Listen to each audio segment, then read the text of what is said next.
You have the inside scoop. And water and sewerage authorities reflect on lessons learned from Hurricane Dorian. The Bahamas Tonight, the Northern Edition, starts now. This is the Bahamas Tonight, Northern Edition. Good evening and welcome to the Bahamas Tonight, the Northern Edition. I'm Ramiko Knowles. Thank you so much for tuning in. Topping news tonight, the unveiling of Carnival Cruise Line's upcoming port destination on Grand Bahama, dubbed Celebration Key, has sparked curiosity among locals. Revealed just hours ago, the new name has already ignited debates within the community. Our Raven Davis spoke to several residents today to hear their thoughts. Raven, what are they saying? Yes, Ramiko, Celebration Key is the name given to the highly anticipated new Grand Bahama cruise port destination that is taking shape in East Grand Bahama. Carnival Cruise Line making this grand announcement on Monday as they prepare to open itineraries for cruises in late September. This news, music to the ears of many Grand Bahamians who are admittedly eager to take a stake in the many job opportunities that the cruise port is set to offer. Yes, that sound awesome. And I really feel that it's important to bring that in because to boost the economy, because I know it's a lot of working people wants to work and no job. And so when that comes in, I think it's going to be phenomenal in the island of Grand Bahama. I mean, if that's the name they want, I mean, what's wrong with that? I don't see why we should be kicking up something with a name. Well, the most important thing is to have them here. And once they come and giving the people jobs and making things happen for Grand Bahama, because we need it. We need something to happen here real badly.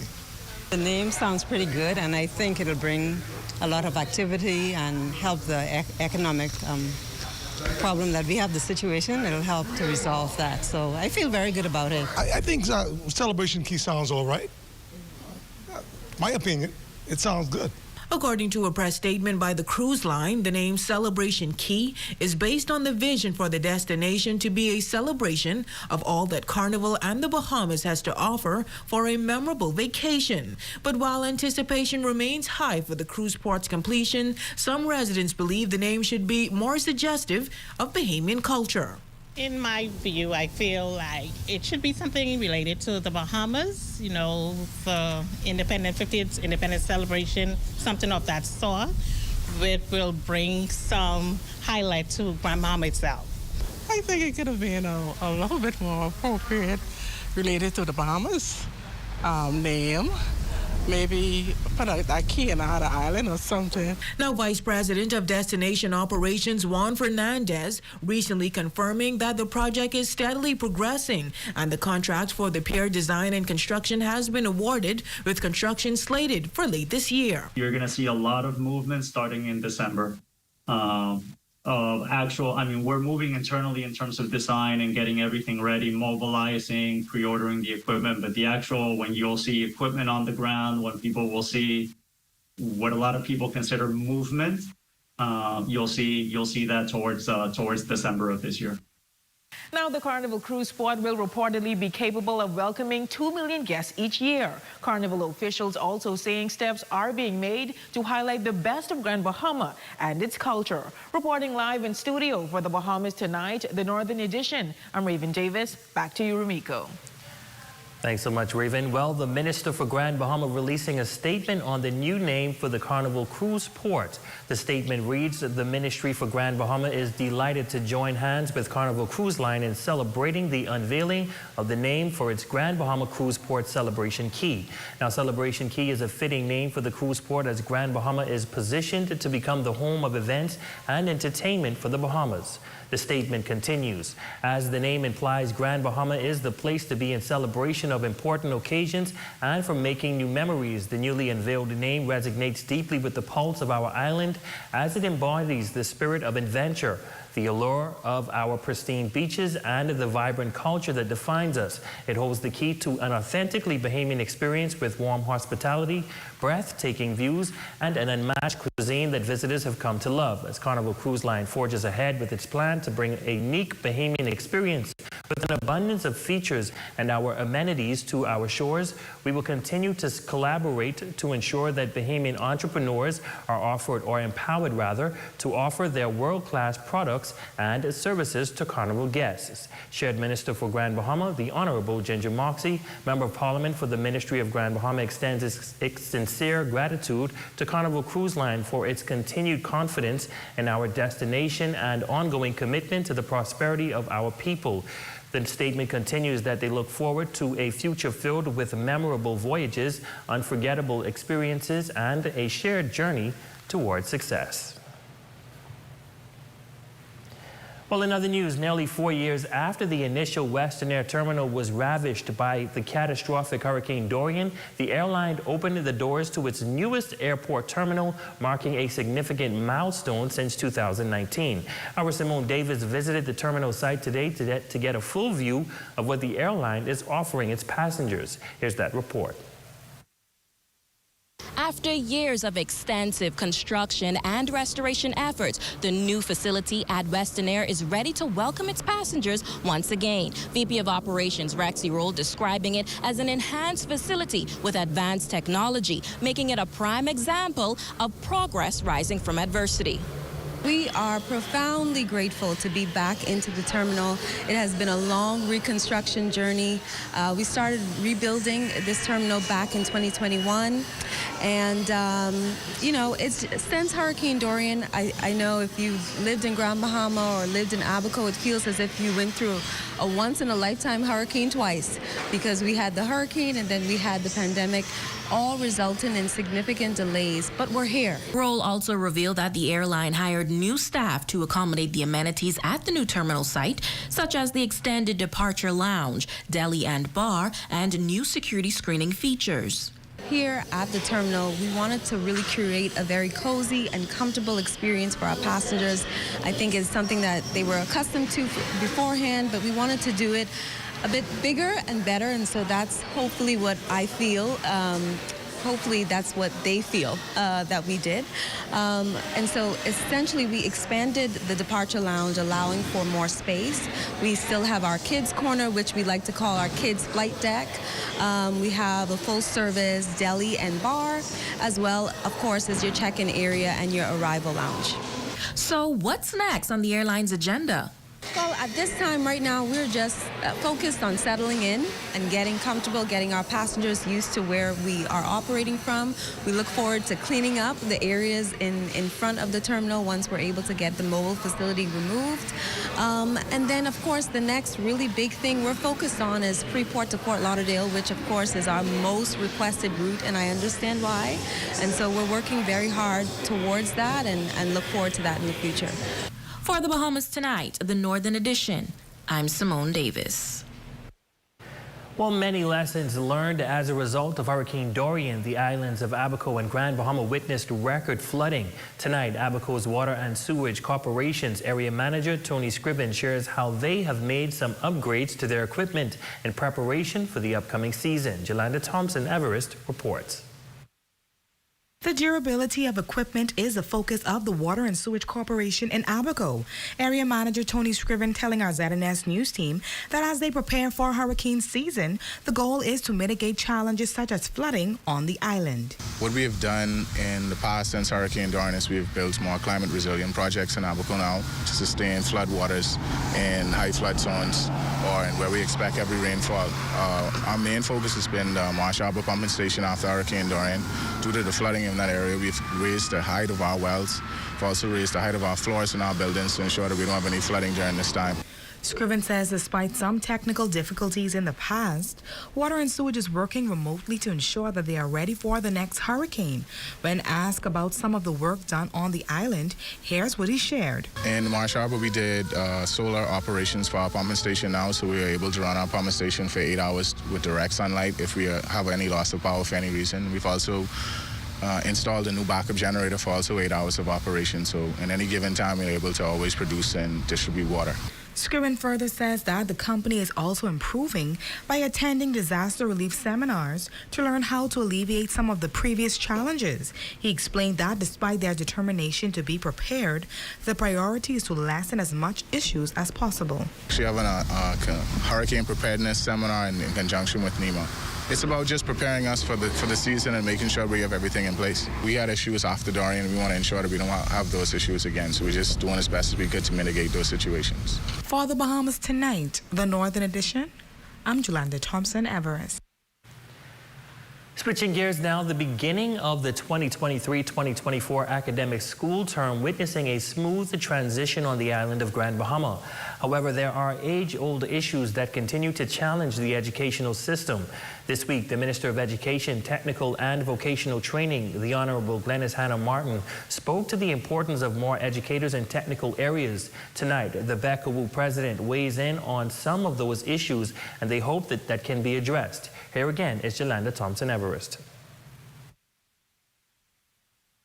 As teachers return to the classroom, there appears to be one problem: a teacher shortage on the island. That, according to President of BECAWU, Sandra Major. But even more so, she's appealing to Bahamian students to obtain more technical degrees, an area that has suffered for many years due to the lack of specialized educators. Now, when I started a long time ago, the teachers were all foreign, even in primary school. But now that demand is not there anymore. We have the Bahamians filling those positions. What we need are Bahamians to fill the technical positions. And so we need them in special education. We need more males, of which we're not getting from the Bahamas. We need more people in the music, in agriculture, in technical drawing, in mechanics, in home economics. Major reveals that for the year, 46 Cuban teachers have obtained their geographical allowance, and 6 from that number have reported to Grand Bahama. But she explains that the hope is for more Bahamians to pursue a degree in education. If they're doing cosmetology, they're coming out and they're going to do their business because they know that they're going to make more money doing that. How do we get them to come in? How do we get them in? You come out and you do mechanic. You're going to go and open a business and fix somebody's car. And you're going to do IT. You're going out and you're forming your own business. We need you in the classroom. Area Vice President Michelle Ouden reveals that some teachers are in the process of relocating to the family islands. We are waiting for a number of teachers to receive geographical allowances so that they can be dispersed to other islands. Grand Bahama, being a family island, is one of them. They are waiting a few teachers at a number of schools, but the teachers have been identified and slated to come. Now, while these teachers have been chosen to relocate due to the teacher shortage, some schools are seeing more teachers aid and administrators in the classrooms. We've been doing this. The Ministry of Education has been doing this for a number of years. The school administrators, they also are in line to step in when there is a teacher shortage. It's always important that they're in place, but there is a mechanism in place where we have teachers' aides, we have teachers with non-contact time. They will fill in and make sure that every child is properly secured.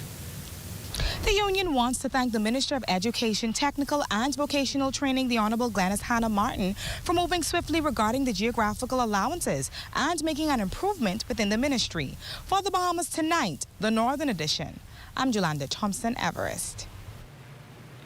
Well, District Superintendent of Education Ivan Butler responding to concerns from officials at the University of the Bahamas who claimed that the institution was unable to enroll some new students for the new school year due to a delay in the distribution of results for the Bahamas Junior Certificate examinations. Those concerns coming from Dean of Students at UB last week, Andrew Moxie. Butler says from the Ministry of Education standpoint, results have improved tremendously this year and should not have interrupted the university's enrollment process. We know for sure that all examinations results are out at this time. We're also seeing some significant improvement, especially in our BJCs, because we know our BJCs are a requirement for high school graduation. And so all the results are out at this time. There may have been a hiccup because UB tends to process their students a bit earlier, but for now all of them are out and we're just happy with that. The district superintendent says the results may have been delayed based on the university's timeline. However, they were released the same time every year, assuring that scores for national examinations were not late. He also revealed some issues that the ministry is working to address. We know for sure that all examinations results are out at this time. We're also seeing some significant improvement, especially in our BJCs, because we know our BJCs are a requirement for high school graduation. And so all the results are out at this time. There may have been a hiccup because UB tends to process their students a bit earlier. But for now, all of them are out, and we're just happy with that. And when we come back, a community leader teams up with a local Rotary Club to host a back-to-school drive. The details of that story and a whole lot more, including sports, when the Bahamas Tonight, the Northern Edition, returns.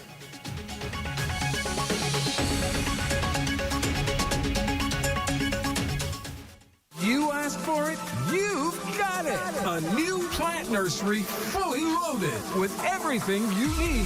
And extended hours, Monday through Friday, 8 a.m. to 6 p.m. and Saturdays, 8 a.m. to 5 p.m. Kelvion Children's Store downtown now has a selection of girls' school shoes, 25% off, backpacks, lunchbox, underwear, school socks, and much, much more. Come and see the cabinets and countertops in stock now at Specialty Kitchen and Bath, number 16 Oak Street. Phone them at 688-9661. Let's get the party started. It's all about customer appreciation. $2 Wednesdays at Dreams and Chasers, Resilient Square, Marsh Harbor, Abaco. Free hors d'oeuvres while supplies last. School is in. Here are a few safety tips brought to you by the Grand Bahama Power Company. Kids, pack your school bag the night before so there's no panic in the morning. Always buckle your seatbelt as soon as you enter the vehicle. If you're walking to school, try to walk with a friend or family member. Do not accept rides from strangers. Always obey the speed limit when driving in school zones. Use pedestrian crossing and crossing guards to cross the street. Always cross in front and not behind your parents' cars. And remember to look both ways. At pickup, wait for the vehicle to completely stop before approaching it.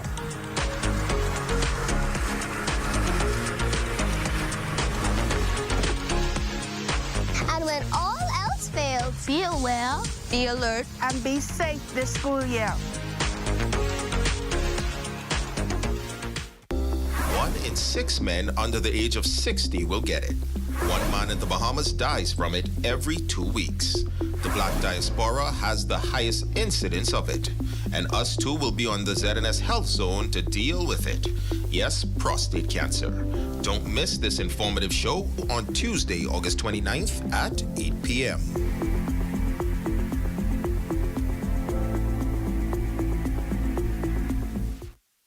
Have the following supplies on hand at the start of the hurricane season. A minimum 3-day supply of water, which provides 1 gallon of water per person per day. Minimum 3-day supply of non-perishable food items. Flashlights and extra batteries. A battery-powered radio to receive broadcasts that will keep you informed of the storm. A first aid kit. A 7-day supply of any prescribed medication. Don't be caught off guard this hurricane season. Be prepared. The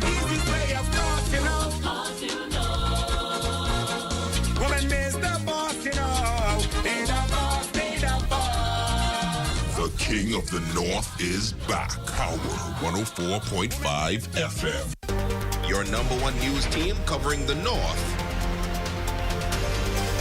The Bahamas Tonight, Northern Edition. Welcome back. The Rotary Club of Lucaya, in partnership with philanthropist Lyndon Lundy, Pat's Uniform, and the BTC, coming to the aid of residents in Freeport with their uniform distribution drive this past weekend. From her viewpoint, the club president Tammy Mitchell says they were thrilled to help the scores of families in need, while Lundy applauds the community for supporting. We had families on an average of 5 to 6 children coming out here looking for actual uniforms. And the numbers were very overwhelming. Some of them told us they were here from 5 o'clock this morning. But it's good to see that the Rotary Club of Bukai can actually support the community of Grand Bahama through this giveaway. People are really interested and really need things and want to be able to be helped. And hopefully we could take this beyond this today and try to get more help for the people. And I like that the whole community came behind us. This community is people helping people. The drive drew residents from east to west looking for various uniforms. Club Service Director Billie Jean Ferguson shared that although they could not help everyone, there is still a way to help those who are still looking. We might not have been able to help everyone, but we had, a number of uniforms, a number of schools, and it was just amazing to see that we were able to partner with so many organizations and different entities just to make this possible. The need in Grand Bahama is great, and so if you still can help, what you can do is we're asking on behalf of all the schools to drop off gently used or brand new uniforms to the schools, and they will be able to help those students who might be coming to school and need the additional help. Well, the East 8 Mile Rock Township, along with the Royal Bahamas Police Force 8 Mile Rock Division and Alive, coming together to lend a helping hand to residents in the area just in time for the new academic year. With their back-to-school giveaway, the trio of entities share it was all about assisting those in the community.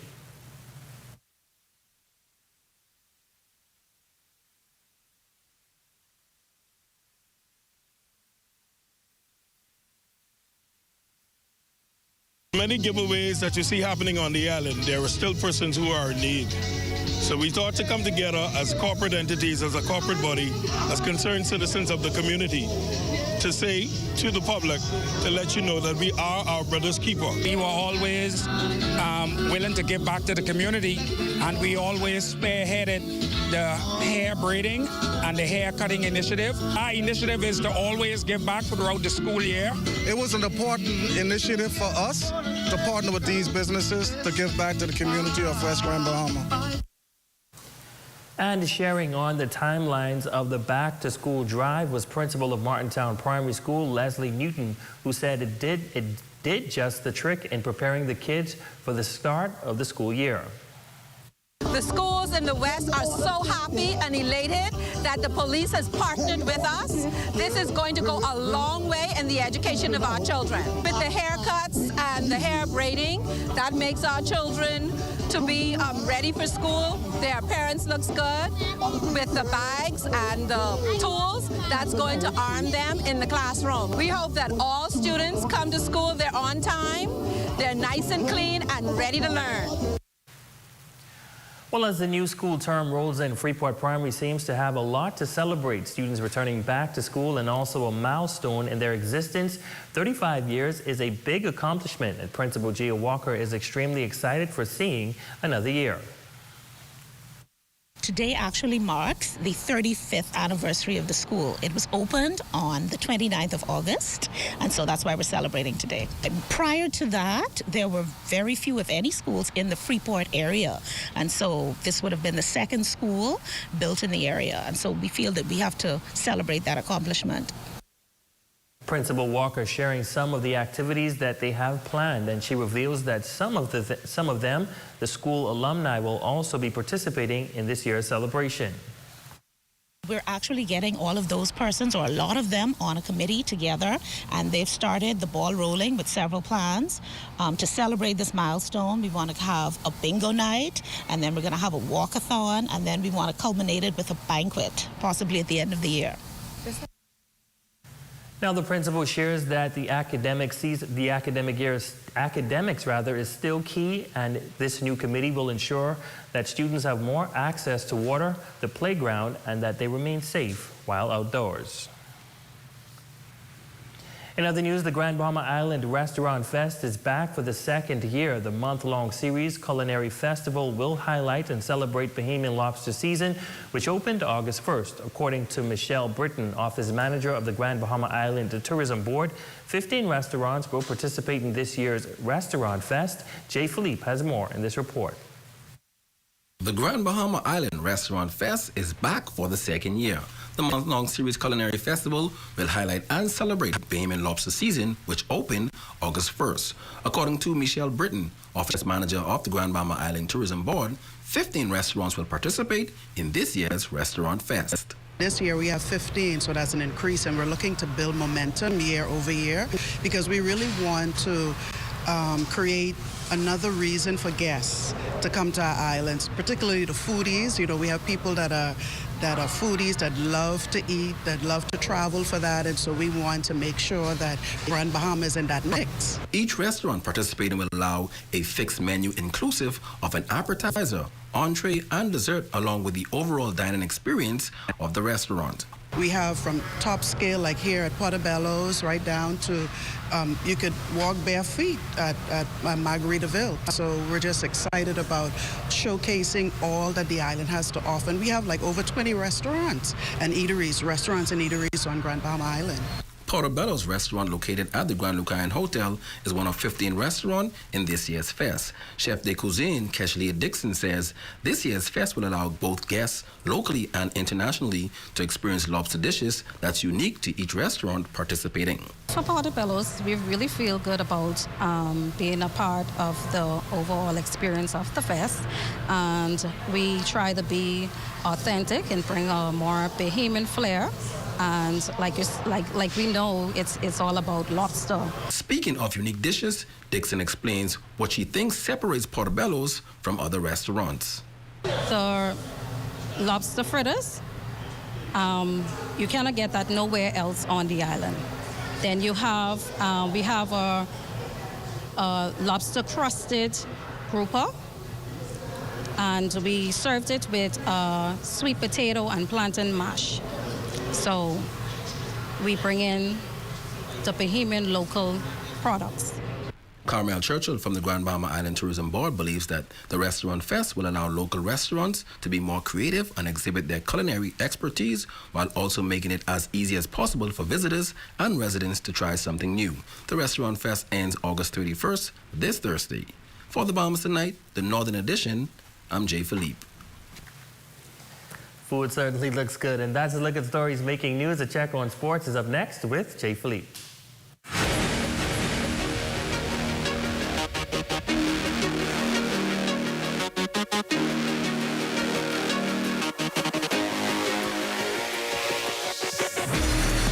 Good evening, I'm Jay Philippe, and welcome to sports. We have a whole lot of sports for you: football, basketball, but let's begin with baseball.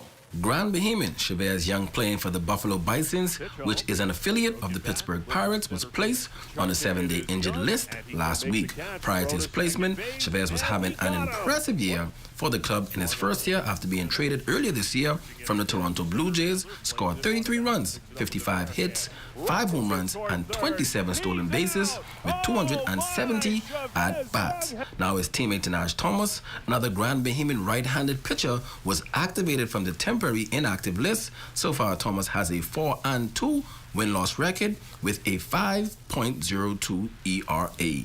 Switching gears now in sports, Jonquil Jones and the New York Liberty beat the Las Vegas Aces 94-85 on Monday night in the final regular season meeting between the teams. The Liberty cut the Aces' lead in the race for the top overall seed in the playoffs to 1.5 games with only a handful left to play.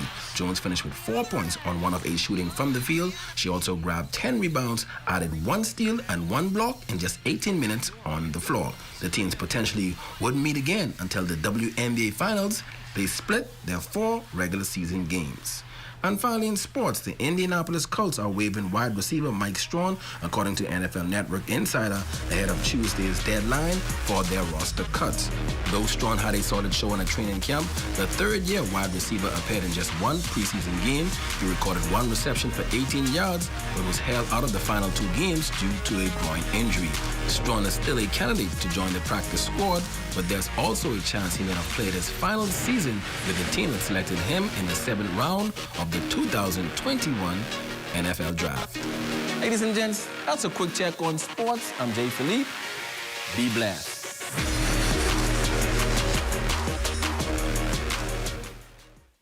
Doctors Hospital's reimagined primary care. We've invested to improve our health system, ensuring that accessible, affordable, world-class clinical care is closer to you. Your relationship with a primary care provider shapes the foundation of your overall health. Our new, modern primary care facilities are where critical diagnosis and true personalized treatment begin. With locations in Freeport and 8 Mile Rock, we invite you to experience the Doctors Hospital difference. Book your next appointment at clinics.doctorshos.com. National Heroes Holiday Weekend kicks off with a bang Friday, October 6th with the invasion of the Passport Gang at the Zone Sporting Lounge, and Saturday, October 7th with a Bear Fest on the grounds of Dreams and Chasers, Marsh Harbor, Abaco. When a storm strikes and knocks out power to your home, you may be forced to use a backup energy source such as solar panels or a generator. But do you know about the potential dangers and how to safely use backup energy sources? There's one major risk. It's called backfeed, and it can endanger you, a family member, or someone else, especially a lineman or electrician working at or near your property.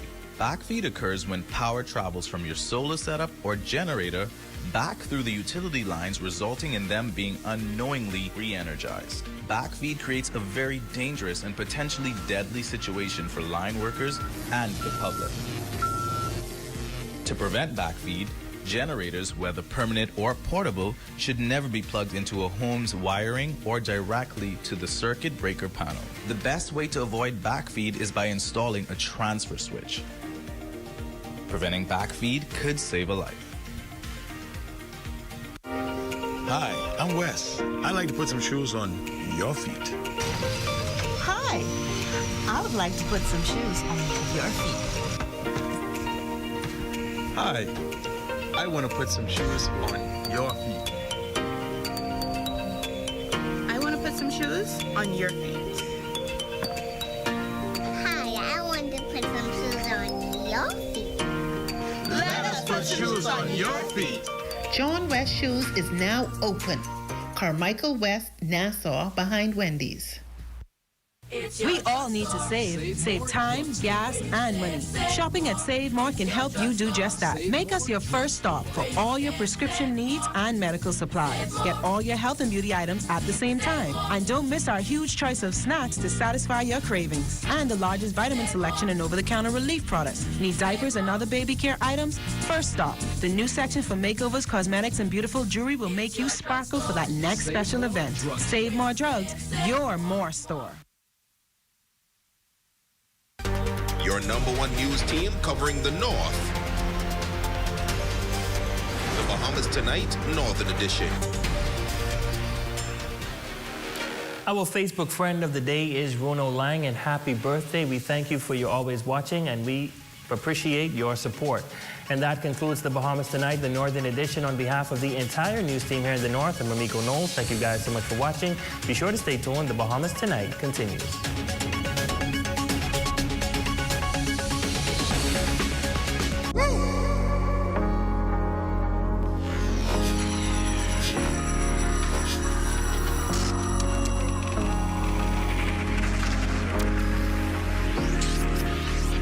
You're watching the ZNS Network, the People's Station.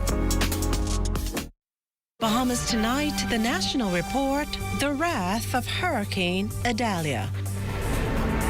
Prices peak at the pumps, heightened dengue concerns, and in sports, Bahamian Mike Strawn gets the cut. The Bahamas Tonight, the national report, starts now. ZNS News is brought to you by the new BTC. Fiber is here. Faster, stronger, more reliable. Together, we are unstoppable. Switch today. Good evening, everyone. I'm Akush Lapinder, and this is the Bahamas Tonight, the national report. Thanks for tuning in. Weather topping the news this evening as Cat 2 hurricane Idalia's wrath forces Floridians to flee the Gulf Coast ahead of U.S. reports of a potentially catastrophic landfall. U.S. President Joe Biden has even approved an emergency declaration for Florida. Well, tonight, where the big question for us here at home is it a threat for the Bahamas? Will it unleash the rain and strong winds as the case in Florida? And for the answer, we turn to our chief meteorologist, Basil Dean. Basil, what's the case now with Florida, with Hurricane Idalia? Where is it and the threat to the Bahamas as indicated? Well, let's start with where it is. At 5 o'clock this afternoon, the center of Idalia was some 195 miles to the southwest of Tampa, Florida. It is moving towards the north at about 12 miles per hour, and we expect that forward motion to pick up later on tonight. Also, the intensity is expected to rapidly intensify over the next several hours, so we could possibly see a Category 3 hurricane before it makes landfall early morning tomorrow in the Florida Peninsula. That's on the Gulf Coast side of the Florida Peninsula. Now, as far as the Bahamas is concerned, as you can see, Idalia is well to the west of the Bahamas, but nevertheless, those outer feeder bands could trigger pockets of heavy showers and thunderstorms, particularly around Bimini, Grand Bahama, and possibly even North Abaco, as well as this system continues to track towards the northeast. Some fresh breezes are also expected around 15 to 20 knots. They will be gusting up to about 30 knots, particularly in showers and thunderstorms over the next couple of days. If we could just move to our satellite picture for a moment to put things in proper perspective, this is where they are. This is the core of the hurricane force winds that will be impacting the Florida Peninsula by tomorrow morning. But we are on the outer fringes of this system. You can see these outer rain band very close to Bimini, which is right about here. And as it continues to trek towards the north, as I told you already, particularly west and Grand Bahama, they could experience a couple waves of showers and thunderstorms, which could be heavy at times. But right now, the tropics is heating up, Makisha. We are heading towards the middle of the season, which is only about 2 weeks away. That's the peak of the hurricane season, around the 15th of September. So residents in the Bahamas, if you have not already completed your hurricane precautions, I advise you to strongly do so at this time while we do have a break, because things are heating up. We have tropical depression number 11 just formed earlier today. That's about 305 miles to the east-southeast of Bermuda, and so we can anticipate more activities in the tropics because of the very warm sea surface temperatures that we're currently experiencing. That, coupled with some favorable upper-level winds, we can see many, many more of these systems firing up over the next several weeks. Makisha?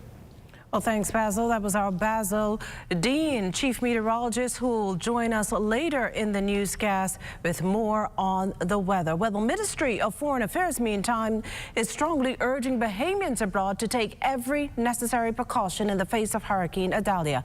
They're also advised to follow all weather advisories, precautions, and evacuation orders issued by their country or state. Now, this as unregistered Bahamians living in Atlanta or Miami are encouraged to register with their respective consulates for better assistance.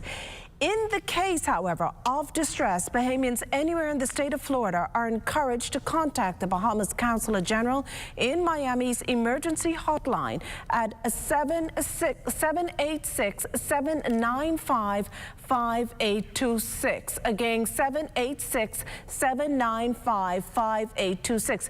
Meantime, the Bahamas Consulate in Atlanta, Georgia, will close tomorrow. Bahamians in need of assistance, be it in Georgia, South and North Carolina, can contact the consulate emergencies line, however, at 404-474-2014. And just to repeat that number for you, it's 404-474-2014.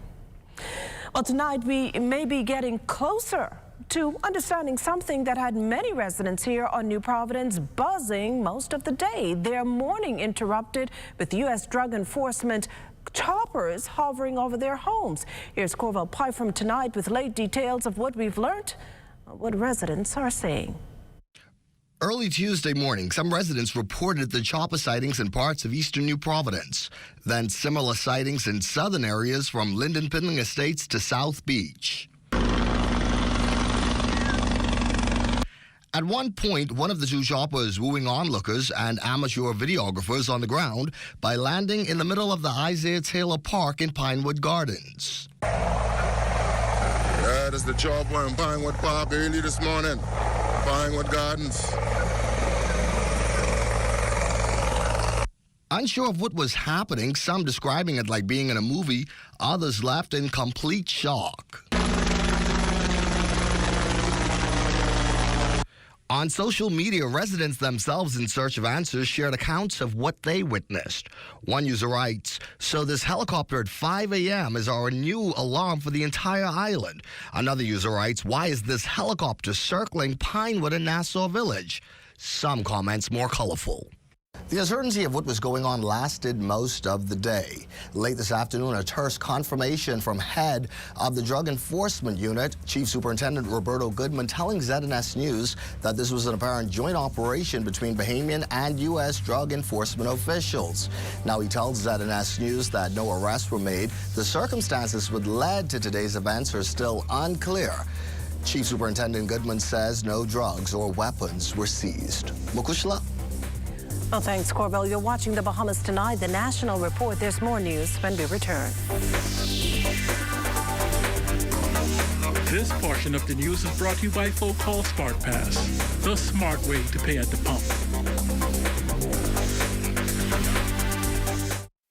It has the looks, the style, the performance. Your new car is everything you always dreamed of. Now it's here. Commonwealth Bank was happy to help put you behind the wheel with a new car loan at a competitive rate and fast, friendly approval. It's a service that just comes naturally to us, just like how love of tradition comes naturally to you. Commonwealth Bank, leader in personal banking services.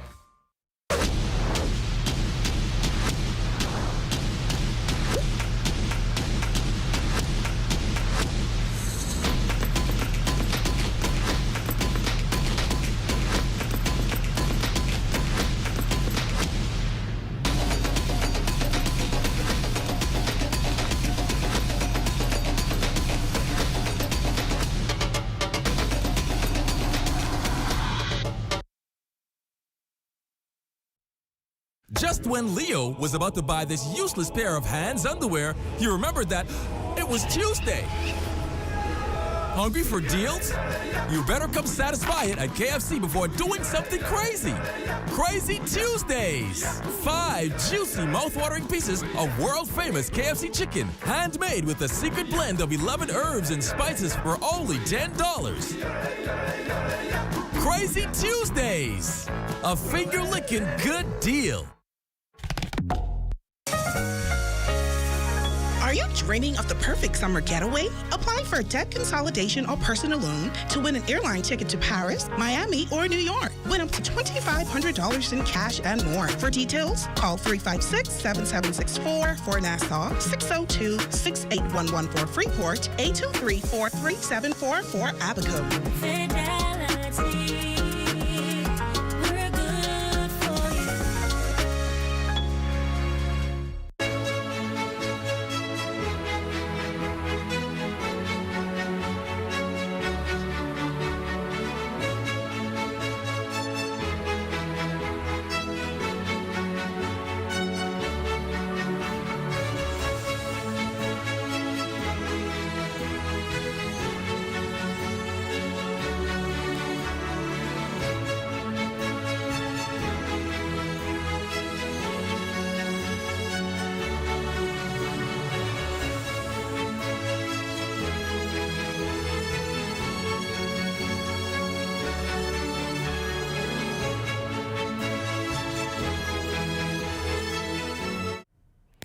A child, the victim of an overnight shooting here in the capital. Our Vaughn Albury reports on this latest and disturbing trend.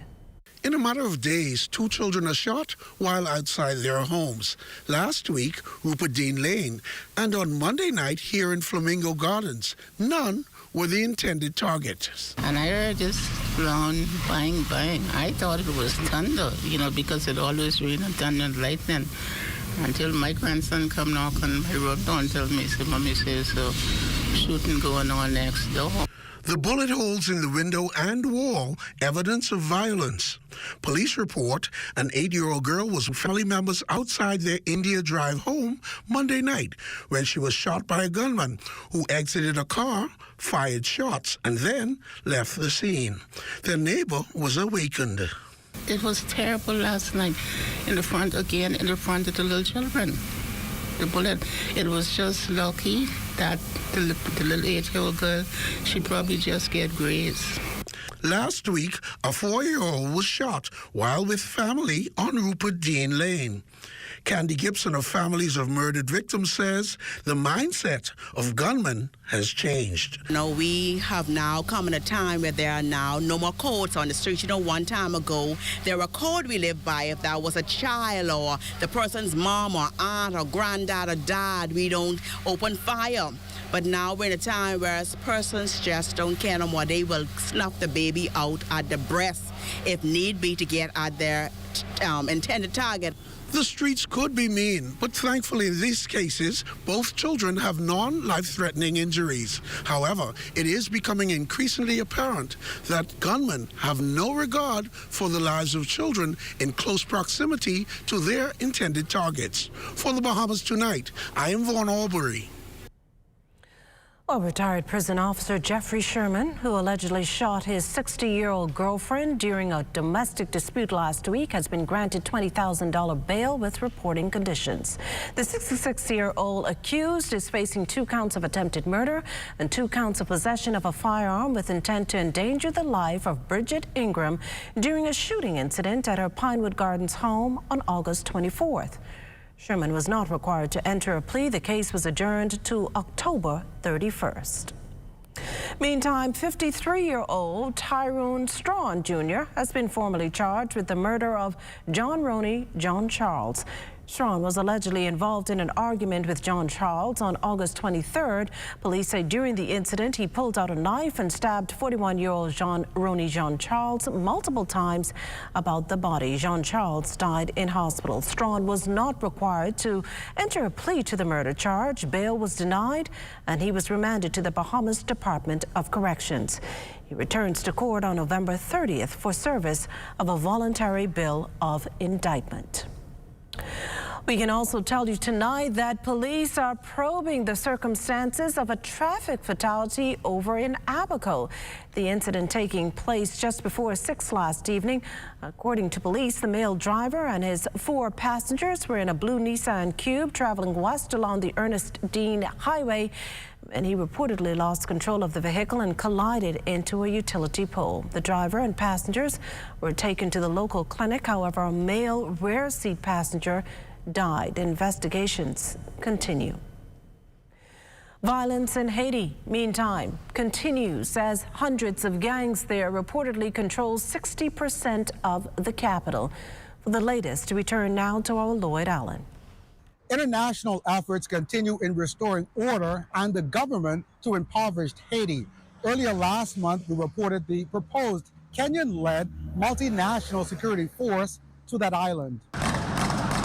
Since then, a delegation of 20 Kenyans arrived in Haiti to learn more about the country's insecurity in order to help guide the imminent arrival of a multinational force led by the African country. Based on international reports, the delegation spent 3 days on Haiti, meeting with the Haitian government and the Haitian National Police and civil society groups to get an understanding of the nation's social and political environment. Other efforts to restore normalcy include the reopening of a clinic shut down for 2 months due to gang invasion. But as efforts continue, challenges remain. On Saturday, the PNH reported that investigations are underway into the killing of 20 people, part of a religious group that attempted to disband a K9 gang. But for the many who remain on the island in makeshift camps, hope remains for greater support from authorities. Locally, the Bahamas has committed to dispatching 150 officers to Haiti as a part of a multinational force. However, Minister of National Security, the Honorable Wayne Munro, has disclosed that for this to happen, a United Nations and CARICOM-supported intervention led by Haitians is what is needed to advance restoration efforts. The Eminent Persons Group from CARICOM is seeking to meet with the stakeholders in Haiti because it has always been the position of Prime Minister Davis that any solution to Haiti must be Haitian in origin, must be embraced by the Haitian people in order to succeed. But as those efforts continue, nations like the Bahamas, the United States, and Mexico continue to grapple with scores of migrants from the Caribbean region's poorest country. For the Bahamas Tonight, I'm Lloyd Allen. Well, as if you needed another expense to shoulder, gas prices this month hit a 9-month high in the United States, and locally prices at the pumps have been creeping higher all summer long. What's behind it? Well, our newest team member, Devontae Hanna, is here to explain. Prices at the pump have soared to its highest level in 11 months, rounding out to an average cost of $6 per gallon. A new reality that residents fear only adds to the already high cost of living in country. This gas prices ain't making no sense, man. $6.06. That ain't making no sense, but they're killing us, bro. And when you get to ride children up and down, it's costing you. Because you can't even buy an AC right now because the gas is so expensive. Tonight, both Shell and Esso stand at $5.98, while Rubis tops $6, selling at $6.06, the most expensive since September of 2022. It's a story resonating across the globe as residents as far as Canada face the same fate. This, according to the Bahamas Petroleum Retailers Association Vice President Vasco Bastian, is the result of oil costs being passed down to consumers. The last couple of weeks, the price of crude oil is starting to increase, and then also the logistics surrounding the transshipment of that has increased as well. So that is leading directly to the increase in prices at the pump. However, residents are demanding for something to be done to ease their financial burden as they now kick into overdrive, having spent on back-to-school supplies with a wary eye on hurricanes coupled with inflation and the high cost of groceries. People only meeting certain requirements, certain prices. People only making a certain amount of income to say come forward with minimum wage. Times you finish paying your bills. What left? What left? What is left? Can't get no food, can't get no gas. It don't make no sense. The government on as well. Everybody's saying, oh, the government doing this and that, but they ain't on full too. What can I do? And as prices continue to rise, making it difficult for residents to fill up their vehicles, many are fearful of an impasse between government and the Retailers Association. However, the dealers say that there's nothing to worry about. We're not in the business of shutting down gas stations in this country. That whole rumor must be put down. Erring on the side of caution, some residents have decided to make do with what prices have risen to, as petroleum retailers provide a blanket promise of comfort that fuel costs won't increase exponentially in the coming months. The looks of stuff, we might get another increase, probably 5 or 10 cents, but I don't see it going back to what it was last summer. At last report, government advised that there would be no further concessions for retailers who continue to make an appeal for an increased profit margin. However, attempts to reach Economic Affairs Minister Senator the Honorable Michael Halkitis for an update on this matter were unsuccessful up to news time. With the Bahamas Tonight, I'm Devontae Hanna. Turning our attention now to health, the minister in charge, the Honorable Dr. Michael Darville, is sounding the alarm over the most recent wave of dengue fever infections, warning it can have more serious outcomes. It's for this very reason why he says officials are doing their best to educate the public about how to stop the spread of the infection and how to eliminate breeding of the Aedes aegypti mosquito. Of the 21 cases, what is concerning the Ministry of Health is 16 of those came back serotype positive for type 3 dengue. In 2011, we had a situation where we had dengue, and mainly it was serotypes 1 and 2. For that, we are concerned because if you had dengue in the past and you have dengue with serotype 3, there's a strong possibility that you would have a more severe reaction and possibly result in hospitalization. And that's why the Ministry of Health and Wellness, the Department of Environmental Health are working so diligently to ensure that we educate the general population on precautionary measures. Dr. Darville adding that his ministry is working closely with the Department of Environmental Health to activate the water, keep insect repellent on hand, and wear long clothing where possible. He also gave an update on hospitalized individuals. The last report indicated that one person was in ICU. That one person is now on the medical ward, thank God. But I also want to report that we have 5 cases in hospital now. Of the 5, one is a pediatric case. We're monitoring all of them closely, and none are in the intensive care. Well, the Ministry of Works unveiling some new purchases of heavy-duty equipment it says will greatly increase its capacity to deal with road repair, flood mitigation, and other challenges. Corval Pyfrom was on hand to see the new machinery.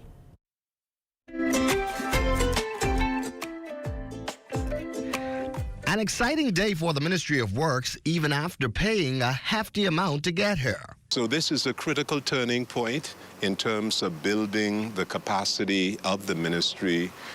Works Minister Alfred Sayers rolling out his ministry's latest procurements, a 426 backhoe, skid steer loader, Sullair 375 compressor with a jackhammer, all from leading industrial machinery supplier M&E, costing more than $700,000.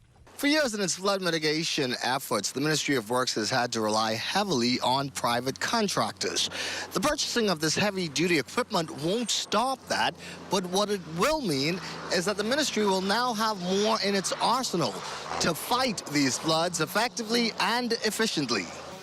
These machines, along with the staff who have just been recently engaged, will exponentially increase the capacity of the ministry to better serve the Bahamian public.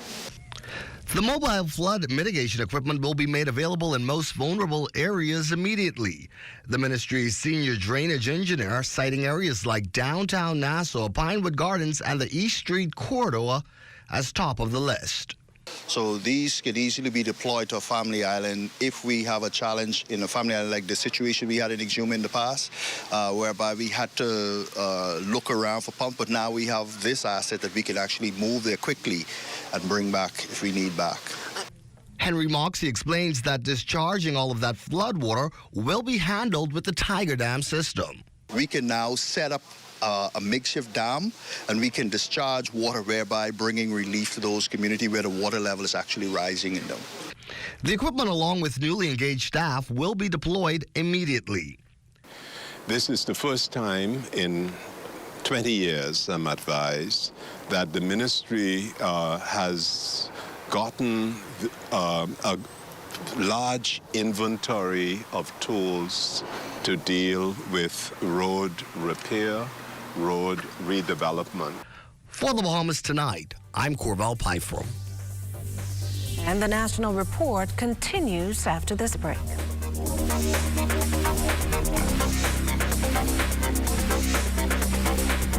Join up for life insurance. Secure the ones that you love. Join up with Family Guardian. We offer full protection. Join the family. Join the family. Family Guardian. Protect the ones you love. A friend that you can trust. Family Guardian. Chef Boyardee and Libby's Vienna Sausages are giving you a chance to win cash prizes up to $1,000. Buy Chef Boyardee and Libby's. Take your receipt to Pritchard's on Robinson Road and enter today. Vibrant heart of the Bahamas, a common loftier goal unites us all. A place where love and unity thrive, where world-class technology is accessible and affordable, connecting every generation. We believe in our heritage and the boundless potential that lies within us. We believe in Bahamians.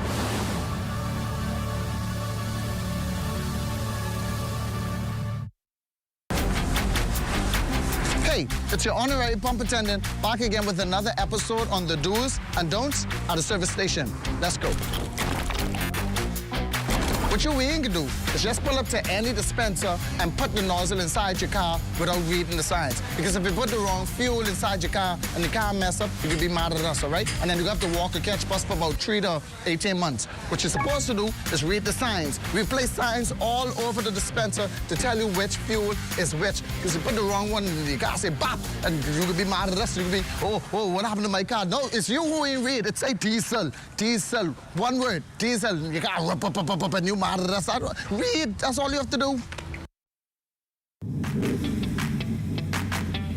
Introducing the Focal Smart Pass app that helps you to fuel up faster. Here's how it works. Download the app on the App Store or get it on Google Play and create your profile with payment details. Visit your nearest Shell station, open the app, scan the pump's QR code, select your payment amount, and begin fueling. Say goodbye to cash and cards because the Focal Smart Pass offers secure and convenient payment options right at your fingertips. Download Focal Smart Pass now and fuel up faster today.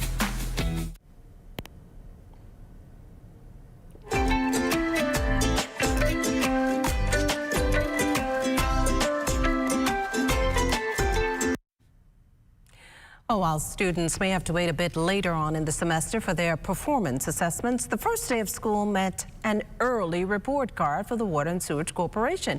The WSC has been on a mission this summer to ensure clean, potable water is available on school campuses nationwide. But did they meet the mark? Well, Corville Python was with water and sewage officials on opening day to find out. What better time to teach children the importance of water, that's clean, safe water, than at the start of the new school year?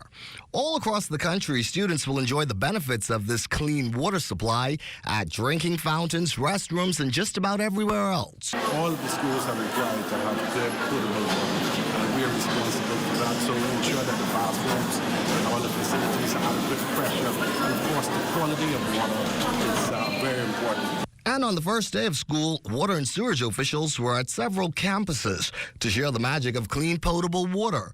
The lesson is also being incorporated into the classroom, says Eva Hilton principal Glendina Mills. We know the importance of fresh, clean water, especially coming out of the pandemic. Our students have to have clean water to sanitize their hands, wash when they go to the restroom. And so we're grateful for that, and we do not take it for granted. Water and Sewage Deputy General Manager Cyprian Gibson says the exercise is both important and personal to his team. All of the schools have adequate water supply where tweaks needed to be done, increasing pressures. We've made the adjustments, and we're happy to support the Ministry of Education as we open up all the schools throughout the length and breadth of the province. Personal because some of Gibson's team members are parents of students at Eva Hilton Primary. Nicole Cartwright and Denari Roll are two of them. We always come and make sure that children have potable water. Water is the order of the day. I think it's the most essential service supply that we would need. So it's good to be here to make sure everything is in order for the opening of schools. What we do is promote water and water for education. And so this school year, students like these fourth graders are getting an essential lesson on how vital water is. They're being taught that it's important to have clean, safe, and potable water on campuses everywhere. For the Bahamas Tonight, I'm Corbell Python. Well, no book, no bag, no entry. The mantra of CV Bethel Principal Harcourt McCoy. But nowadays, in those bags may be a few forbidden items like weapons or even the use or abuse of drugs. It's a troubling trend law officials are hoping to reverse this academic year. This back-to-school day bringing out all kinds of emotions. All right, let's go. All right. All the returning students, y'all can come inside. Only the students, if you're grade 1 in preschool, parents, you can go inside with them, please. Some emotions a bit harder than others to put properly into words, even for the more experienced student. That's the big word. I get nervous. A new school year brings veteran educator Glendina Mills to her new role as principal at Eva Hilton Primary School. And so the excitement is rich here at Eva Hilton Primary School. At C.H. Reeves, Principal Sterling McPhee spent the day welcoming his new squad of all 7th graders on this opening day. And so we're really excited, the teachers are excited, they're preparing, and we're ready to go for the new school year 2023-2024. But for some students, it's just near impossible to shake those first day jitters. It's it's nervous because some people came from other different schools and they don't know them as yet. But yeah, my daily bike doing that. Why are you so nervous? I don't know. I just be nervous on the first day of school on my own. After getting through those initial bumps typical of the first day of school, E.P. Roberts principal Audrea Smith-Lewis, who too has just transferred over to the school, says beyond that, it was all around smooth sailing.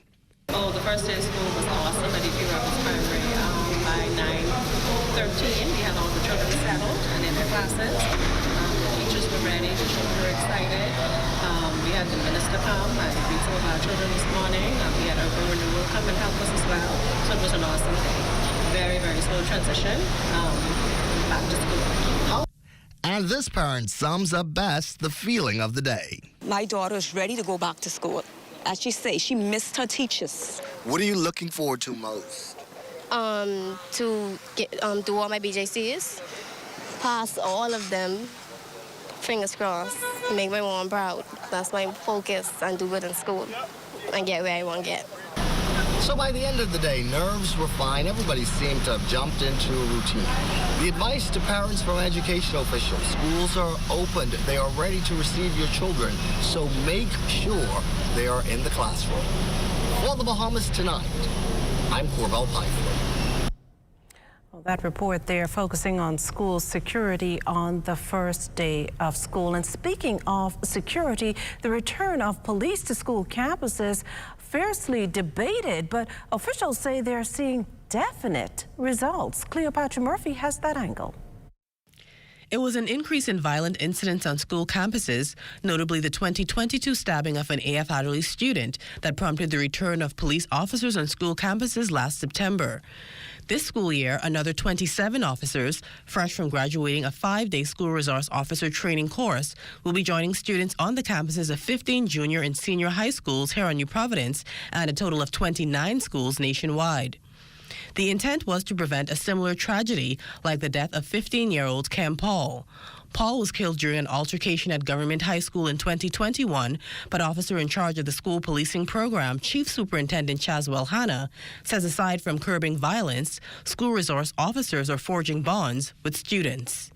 These kids are looking up to these SROs as mentors. For some of them, they don't have a father figure in the home, which we understand is important. So these kids look at these SROs as mentors, positive role models. So it's all about preventing. As I said earlier, too many of the crime victims we see and the crime suspects are young people, young teenagers. And if we could intervene and divert them from the junior and senior high, in some cases the primary school level, where we see those red flags, we can prevent and divert them from getting into a life of crime. And this is why the school policing program is so important to reducing crime. The relaunch program started on 9 New Providence schools with 30 officers, now has just under 60 at schools on Grand Bahama, Abaco, Andros, Eleuthera, and Exuma. Hannah says school safety has improved overall due to the partnership with the school community that includes leadership, but also due to initiatives implemented. Put in place the school busing system where students who catch bus after school, they could be picked up right off the school campus to avoid the opportunity to get themselves into these fights after school. The SROs are in those classrooms preventing incidents before they happen. If they get word of something brewing, a fight, it's going to happen after school, they intervene and prevent. As for the future of school policing, the next step may just be a move into primary schools. Even if it's something to the extent where we have SR responsible for several primary schools, because we know resources is something that we have to pay attention to, but we're going to make sure that all of the schools are covered in some way by a school resource officer to have positive engagement and interaction with these students. For the Bahamas Tonight, I'm Cleopatra Murphy. As for those students needing special attention, they can, for the first time, receive it at Richland Primary. The school that welcomes some 262 students this semester now has a special education program, one the newly appointed principal, Samantha Anderson, says she's excited about. The ministry implemented a new division, special education, as you stated, as well as the intervention program. And so for this school, it is brand new. And so I'm excited to see what it brings. We have our new special education teacher who just came in. And thus far, we have 2 students enrolled. And so parents, if you're hearing and the sound of my voice, once your student has been tested to be enrolled at the special education unit, Bridgeland Primary School is open for you. Anderson says she's eager to get the new school year started as she focuses on improving numeracy and literacy among the student population. She also explains how one of the school's programs will benefit students. The intervention program deals with literacy, and so it's just to help the students that are non-readers, just to help them for class and all stuff like that. And remember, as school reopens, we want to encourage you to send those photos in and videos so we can share with the rest of the country at the end of the newscast. All you have to do is submit them to znesnews@gmail.com. Marcellus Hall joins us in studio with a check on what's coming up in sports. Marcellus?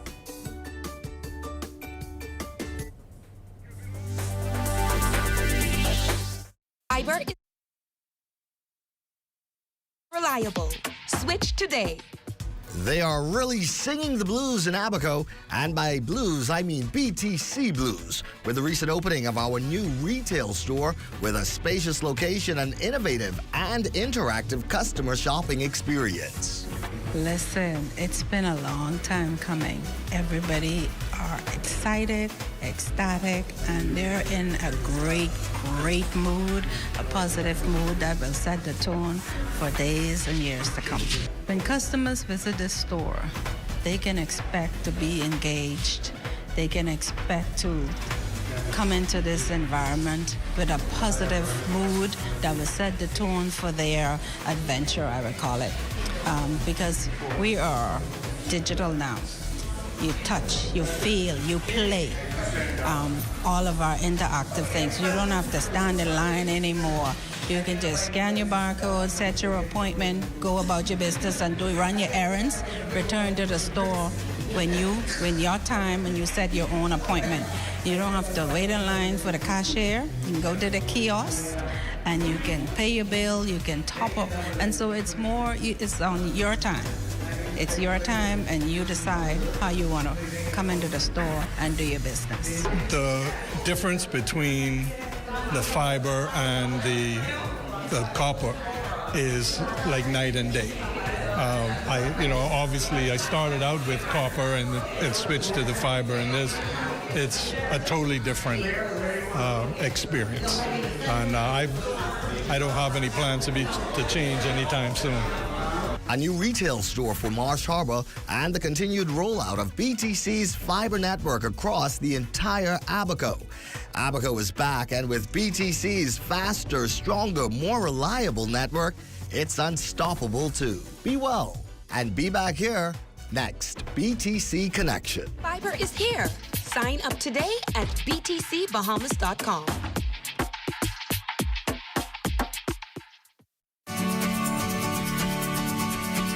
Trouble, it might drag you down. If you get lost, you can always be found. Just know you're not alone. 'Cause I'm gonna make this place your home.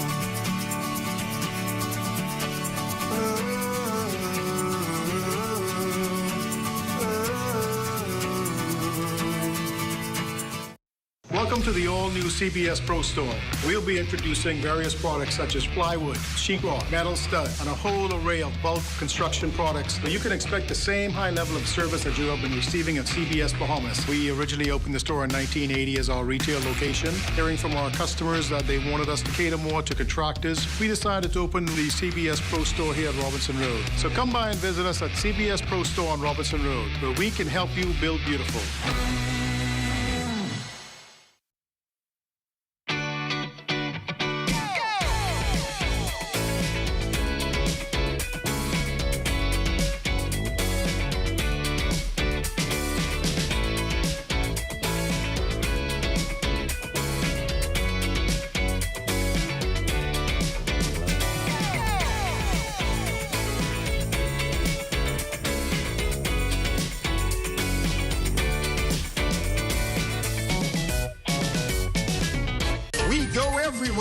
Shop early at Janae's Chesapeake Road annual back-to-school sale going on now. Get up to 20% off on all school items in stock. Yes, all school items in stock. Shirts, jumpers, skirts, boys' long and short pants, school neckties, PE shorts, in a variety of colors and school monograms. Shop early and don't miss out at Janae's Uniform Center Chesapeake Road's annual back-to-school sale going on now. Remember, we go everywhere. Beat the rush and save, save, save at Janae's annual sale now.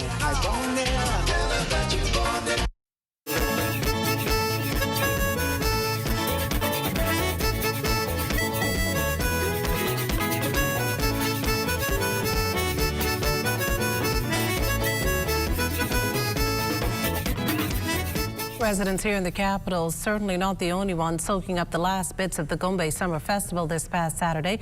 Our Fern Carey was in San Salvador, where tourists and residents got their fill of the culturally infused hours-long street party. Graham Harbor Park in San Salvador came alive over the weekend as Gombe Summer Festival unfolded in a lively display of Bahamian culture and San Salvador pride. The initiative attracting locals and tourists alike who converged at the park to sample the cuisine and purchase some of the local Bahamian handicraft. Highlights of the evening, though, performances by the Royal Bahamas Police Force Pop Band, limbo, fire dancing, a crab catching contest, and performances by local entertainers.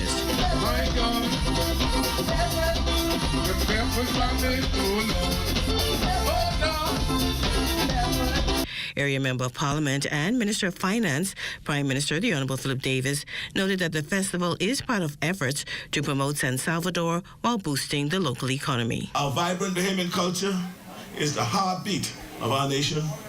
And I truly believe our little nation has more talent per square mile than anywhere else on earth. The Gombe Festival provides a platform for our local artists and entrepreneurs to shine. Just look at the display of our indigenous music, dance, crafts, and culinary delights that you have here on Graham's Harbor.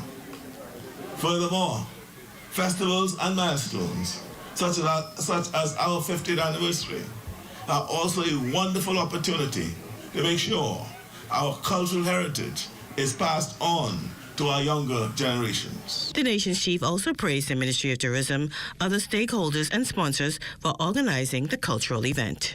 I want also to appreciate our talented Bahamian performers.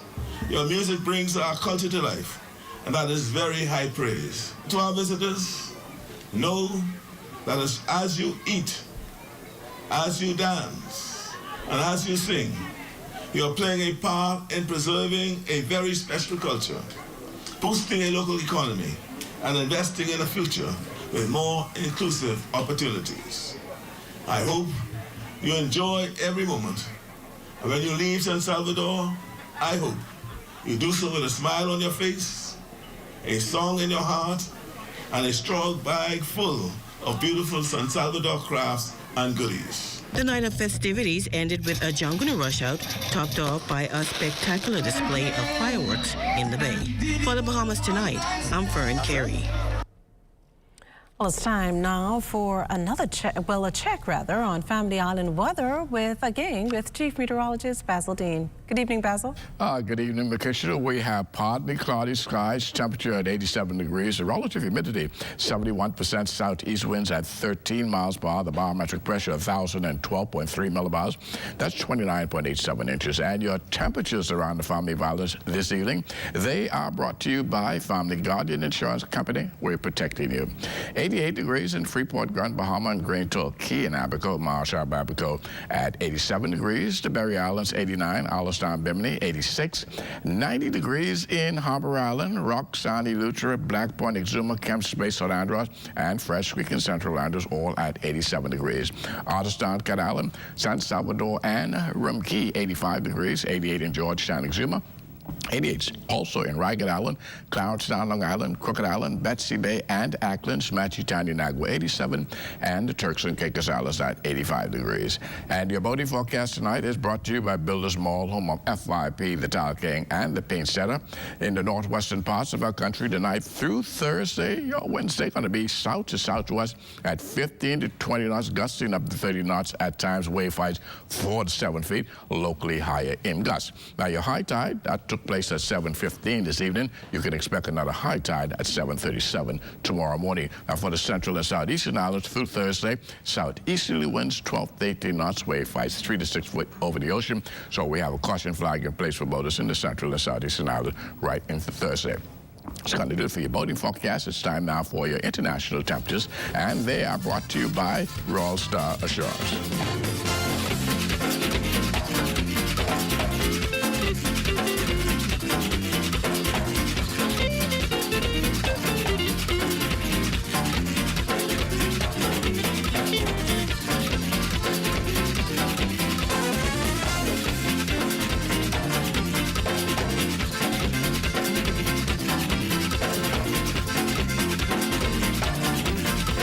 That's going to do it for your international temperatures, brought to you by Royal Star Assurance. But stay tuned, the extended weather forecast is still ahead.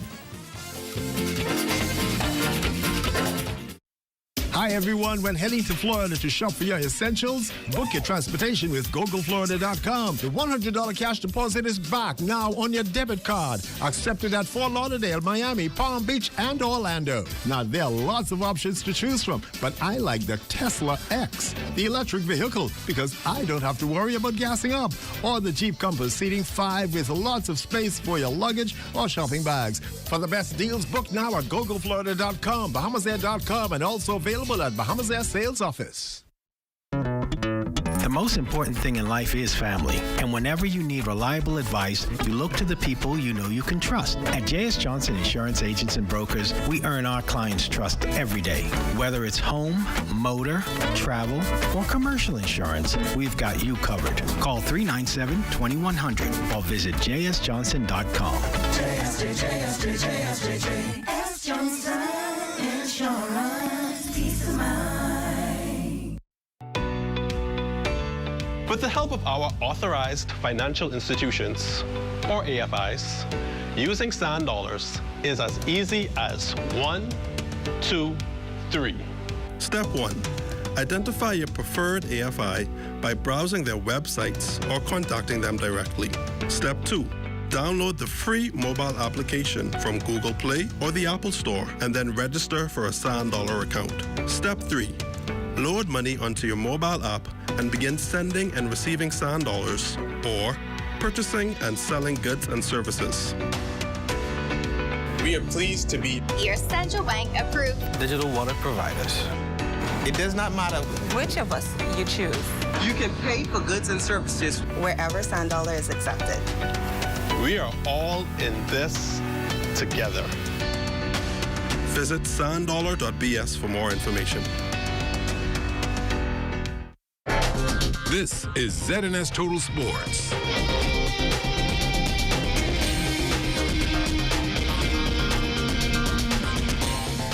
Well, welcome to your ZNS Total Sports Check, everybody. I'm Marcellus Hall. The Bahamas Bodybuilding and Fitness Federation now gearing up with its national team. They'll be headed to compete at the CAC Bodybuilding Championships next month. Now, as it stands, there'll be a number of new athletes on that squad. Our Amajal knows take a close look at just one of those athletes. The CAC Bodybuilding Championships fast approaching. A former track athlete who's now hoping to blaze a path on a different stage is looking to impress at the regional competition. ZNS Total Sports team recently caught up with Ibany Kemp on how her training has been going. Training is as best as it can be. I guess I dived into this pretty quickly because this is just maybe my 4th month really getting into it. I didn't have a whole background training for bodybuilding. It was just something I decided to do last minute. I wish I knew I wanted to do this earlier on, like last year, so I could really put in the off season I wanted to. But I'm very happy for what I've accomplished so far. Like I said, it's just my first year, so I'm going to give it my best. And I pray that it all comes together when it's supposed to. She also spoke about the transition to bodybuilding and ultimately finding the best division that suits her. I'm realized based on my height, that was one of the things. And then I was never very thick. So finding the wellness division kind of suited me pretty well because it was more so a bikini top, but a little bigger lower half. And that's pretty much where I fit. Now, as for the pressure to perform on such a big stage.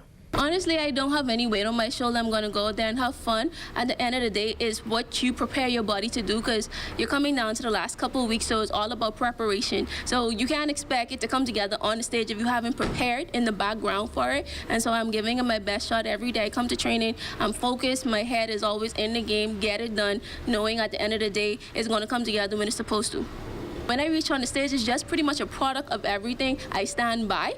So I don't feel shy. I'm actually pretty much the most extroverted person you can see when it comes on stage. Aside from that, I'm pretty quiet. But once you're ready, disciplined, and pretty much you're disciplined and you're already prepared yourself, you pretty much waiting on my time to shine. And that's pretty much what I'm working towards.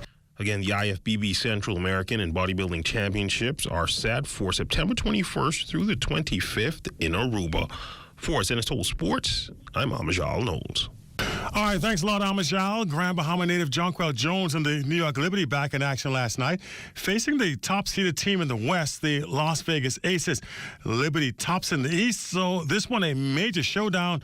Liberty, though, looking for their fourth straight win since losing to Las Vegas back on August 17th. Aces with the early lead, but that would be short-lived as the Liberty taking control. They lead 47-35 at the half. Second half, Liberty continuing to hold on to the lead as they go on to pick up the victory here, 94-85. Jonquel in foul trouble for most of the night would finish with just 4 points and 10 rebounds in 17 minutes on the floor.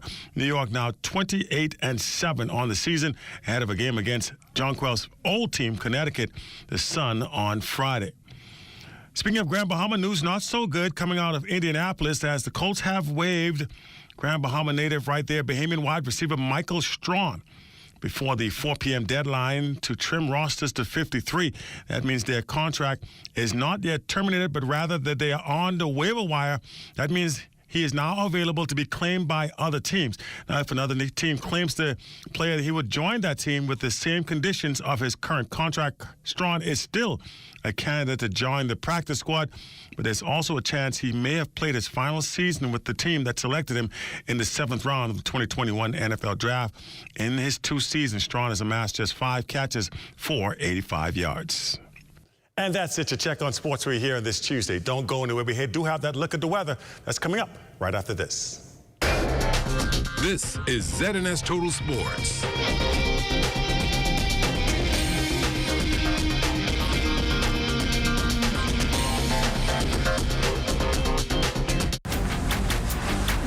Hey, it's your honorary pump attendant back again with another episode on the do's and don'ts at a service station. Let's go. What you ain't gonna do is just pull up to any dispenser and put the nozzle inside your car without reading the signs. Because if you put the wrong fuel inside your car and the car mess up, you could be mad at us, all right? And then you have to walk a catch bus for about 3 to 18 months. What you're supposed to do is read the signs. We place signs all over the dispenser to tell you which fuel is which. Because you put the wrong one in the car, say bop, and you could be mad at us. You could be, oh, what happened to my car? No, it's you who ain't read. It say diesel, diesel, one word, diesel. You got up, and you mad at us. Read, that's all you have to do. Chicken coop should go over here. The Ministry of Agriculture, Marine Resources and Family